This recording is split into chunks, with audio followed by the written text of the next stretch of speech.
And after that report, we are now crossing over to the Delta House here in the county of Nairobi, where the COG chair, Martin Wambora, is currently addressing the press on a number of issues. Let's first of all listen in.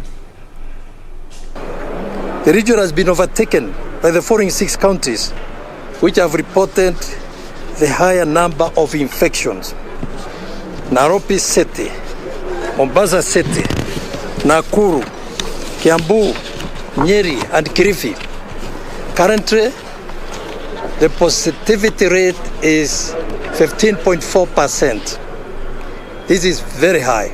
We must strive to reduce the rate to the WHO recommended rate of below 5% and thus flatten the curve. Notwithstanding the foregoing, there is some good news. The testing capacity has been boosted in the counties with additional 17 PCR machines distributed in the month of May this year. I commend the Minister of Health for offering the much needed PRC machines. On the same breath, we appeal to the Minister of Health to now go a step further by providing the counties with a much needed testing reagent and rapid testing kit. Impact of the COVID-19 on mental health. There has been an increase of mental health illness due to the stress and anxiety associated with the impact of COVID-19. One of the most prominent manifestations is the rise of suicide cases. This has increased from 317 cases recorded annually in the past years to over 417 recorded this year, an increase of 100 cases. To avert this trend, county governments have heightened their surveillance and health promotion programs, such as counseling, aimed at addressing the mental health related issues. Additionally, counties are working closely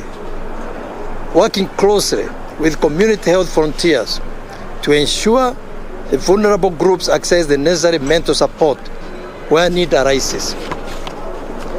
The bed capacity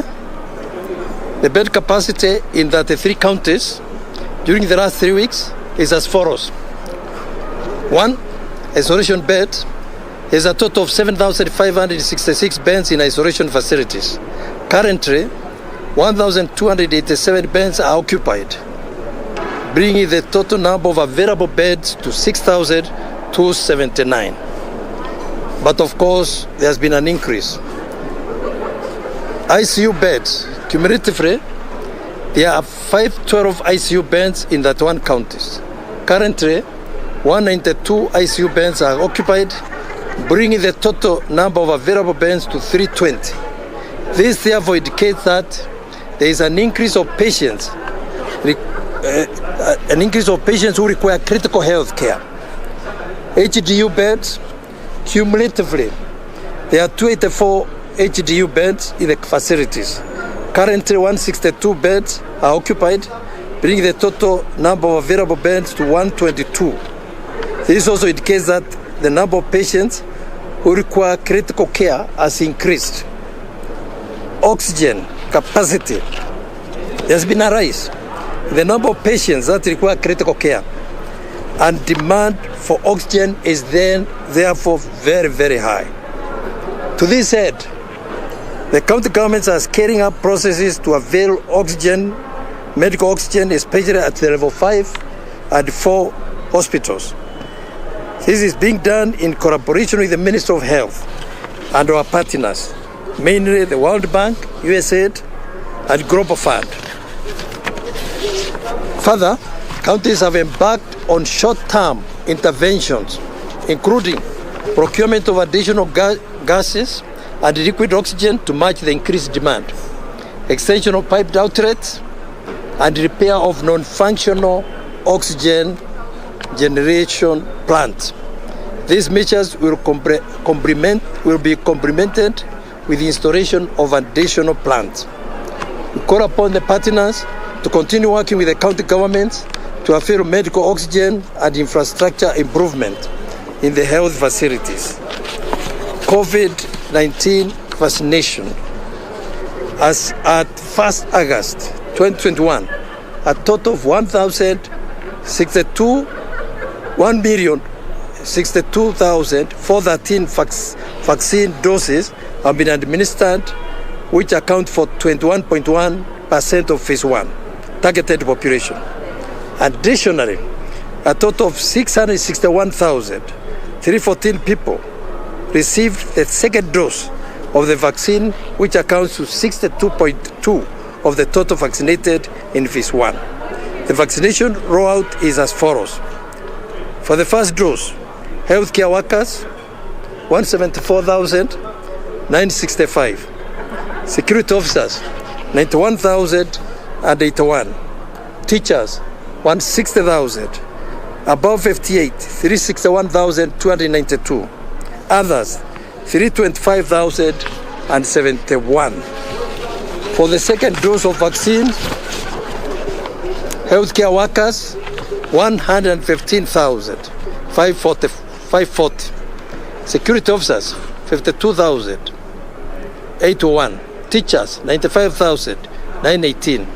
Above 58, 204,513. Others, 192,942. 542.